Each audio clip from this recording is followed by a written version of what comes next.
Magandang umaga po sa inyong lahat. Dito ho sa parokyang ito, sa simbahang ito, ako unang nagmisa. Active ang pamilya ko dito sa parokya natin. Ako ho'y masasabing talagang tunay na anak ng Peña Francia.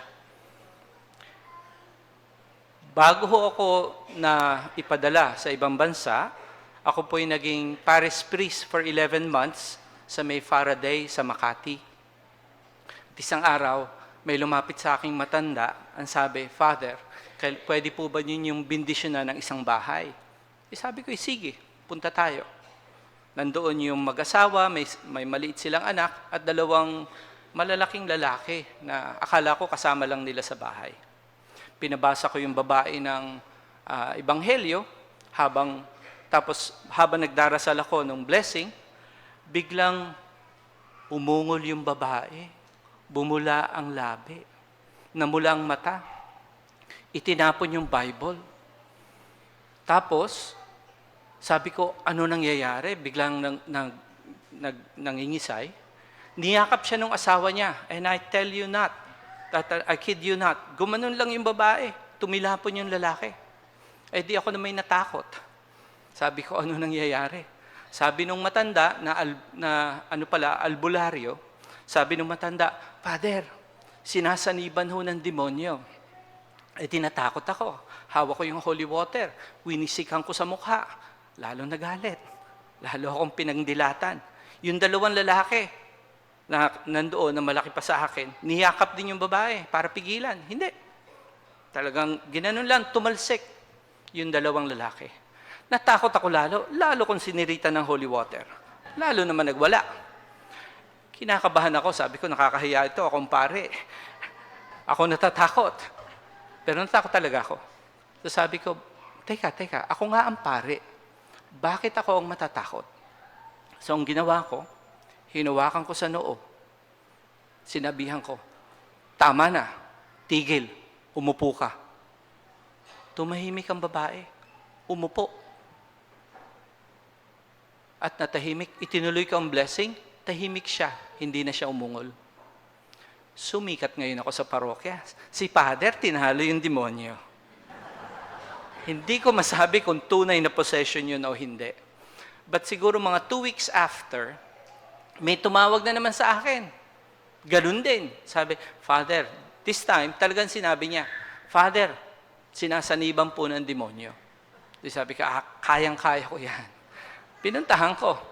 Nakita ko, pumasok ako sa bahay, yung isang babae, hawak-hawak ng tatlong tao, babae rin yata may hawak. Hawak sa kamay, hawak sa paa, at hawak sa katawan. Nakahiga sa kama. Sabi ko naman, bitawan niyo siya, kakausapin ko. Pagkasabi ko, "Ako si Father Leo, tinadyakan ako sa tiyan." Sabi ko, "Tumawag kayo ng doktor, may sira ito." Kapangyarihan ang binibigay ng ating ebanghelyo ngayon. Sinasabi sa atin na ang tunay na kapangyarihan ay hindi yung kapangyarihan na atin lamang pinangahawakan. Ang tunay na kapangyarihan ay kapangyarihan na nanggagaling sa poong may kapal. Meron tayong kasabihan sa Latin, "Nemo dat quod non habet." Ibig sabihin, hindi mo pwedeng ibigay ang wala sa iyo. No one can give what no one has. Ang pwede mo lang ibigay ay ang nagmumula sa iyong sarili. At kung ano ang ipinagkatiwala sa iyo. Sa ating ebanghelyo ngayon, pinapaalalahanan tayo, ang tunay na kapangyarihan ang gagaling sa poong may kapal. Na ang tunay na kapangyarihan para harapin ang anumang kasamaan dito sa buhay natin ay nanggagaling sa poong may kapal. At maaari din natin tanggapin ang kapangyarihan na ito sa pamamagitan ng ating binyag na kung saan tayo kasama ang poong may kapal ay binigyan ng kapangyarihan na harapin, puksain, at tunay na talunin ang kasamaan. Kaya kung tayo ngayon na naririto ay nag-iisip, meron tayong sarili-sarili sa ating bagay na hindi natin alam kung paano pupuksain.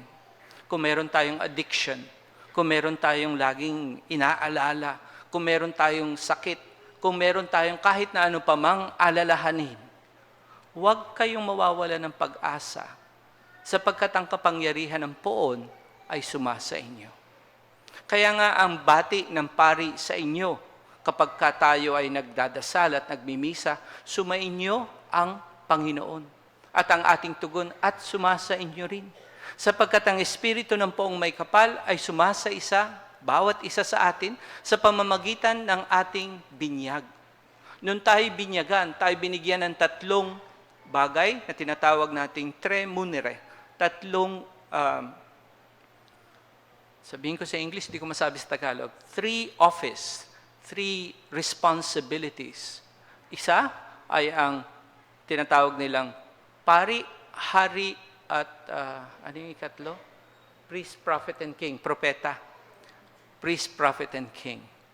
Pasensya na ho kayo. Ako hindi marunong magtagalog Kaya ako'y nabubulol. Matagal na po ako sa ibang bansa. Yung priest, prophet, and king. Ang bawat isa sa atin, unang-una, may kapangyarihan na maging hari. Sabihin niyo, Father, hari, wala naman ho kaming kayamanan o pinanghahawakan. Hindi, tayo pong lahat ay ginagawang hari. Royal priesthood ang tawag doon. Royal to become the king, the kingly responsibility, kingly office. Meaning, na ang bawat isa sa atin ay binigyan ng responsibilidad na pangasiwaan, palaguin, pagandahin ang ating mga buhay sa pamamagitan ng mga talento, kalikasan, sa lahat na ibinigay sa atin ng poong may kapal. We are asked by the Lord to develop the talents, the gifts that we have received. This is the priestly duty, or rather the kingly duty. The kingly duty, a true king, is one who would try and develop and make sure that the people around him would have the best in their lives. Ganon din ang poong may kapal. Ang sabi sa atin, ikaw ay isang hari. Kaya kailangan asikasuhin mo't palaguin ang anumang bagay na iyong tinanggap. Ikalawa, you are also a prophet. A prophet is never popular in their own hometown. Ang isang propeta ay laging pinupulaan sa kanyang lugar. Laging unpopular. Kaya kung titingnan niyo sa Bible, lahat na naging prophets ay either ginulpe o pinatay. Pero ang bawat isa sa atin may responsibilidad na maging isang propeta. Ibig sabihin nun, titingnan mo kung ano nangyayari sa paligid at sasabihin mo kung ito ba'y tumutugma sa turo ng poong may kapal. Ang isa pong propeta ay hindi manghuhula. Ang isa pong propeta ay hindi titingnan ng inyong palad at sasabihin, mahaba ang buhay mo o yayaman ka, nangangati ang palad mo, kamutin mo na lang. Hindi. Ang isang tunay na propeta ay titingin at sasabihin, kung ganyan ang buhay mo ngayon, kung ikaw ay nagpapakalulon sa droga, kung ikaw ay nagpapakalulon sa alak, ang buhay mo ay masisira. At kapag tiningnan mo, kung itong gagawin natin, hindi na natin giginagalang ang buhay, hindi na natin pinapahalagahan ng matatanda, anong pupuntahan ng ating komunidad? Ganun ang propeta. The prophet would go against the trend in order to promote what God wants to be relayed. The third is the priestly duty. Hindi lang po si Father Herbert o si Father Knox o ako ang pari. Ang pari ho ay ang bawat isang binyagan. At ang responsibilidad ng isang pari, katulad na, is to have and facilitate the encounter with God. Na kayo ay maging daan para mapalapit sa Diyos sa pamamagitan ng pananalangin, sa pamamagitan ng tunay na pakikiniig. Right? Yeah. Mag-English na lang ako. Sa true intimacy with the Lord. An intimacy that is inherent in each and every one of us. Pakikiniig. Alam nyo naman pala, hindi nyo agad sinabi. Hahaba tuloy ang homily ko. Ang bawat isa sa atin may responsibilidad na maging pari. What do I mean by this? Ang bawat isa sa inyo ay mag-aakay sa inyong pamilya, sa inyong kapwa, para magkaroon ng pakininiig. Pakininiig sa poong may kapal. How do you do this? Sabihin, Father, hindi naman po kami pari eh. Pari kayo. At nagiging kayong pari kapag halimbawa sa inyong bahay, sasabihin niyo sa mga tao, magdasal tayo. Kung bago kumain, sasabihin niyo sa inyong mga anak, say the blessing. Na kapag ang inyong ginagawa, pinaalalahanan ninyo ang inyong kapwa, sumimba ka na ba? Nangumpisal ka na ba? Nagawa mo na ba ang iyong obligasyon? Lahat yan. These three things gives us the authority, as the Lord has told us in the gospel today, in order to become closer and closer to God. In order to face all the challenges that you have. In order to cast away the demons that is in our hearts. To cast away all those bad things that you have in your lives. Para palayasin ang anumang masasamang espiritu na siyang nagdo-dominate sa ating buhay. Tandaan ninyo ang sinabi ko kanina. Nebodat quod non habet. Hindi mo pwedeng ibigay ang wala ka. Kung wala sa iyo ang kapangyarihan ng Diyos at hindi mo kinikilala, hindi mo ito pwedeng gamitin. Hindi mo ito magagamit. Kaya kung meron kang hinaharap na masamang bagay sa iyong buhay, kailangan kilalanin mo, nasa iyo ang kapangyarihan ng Panginoon.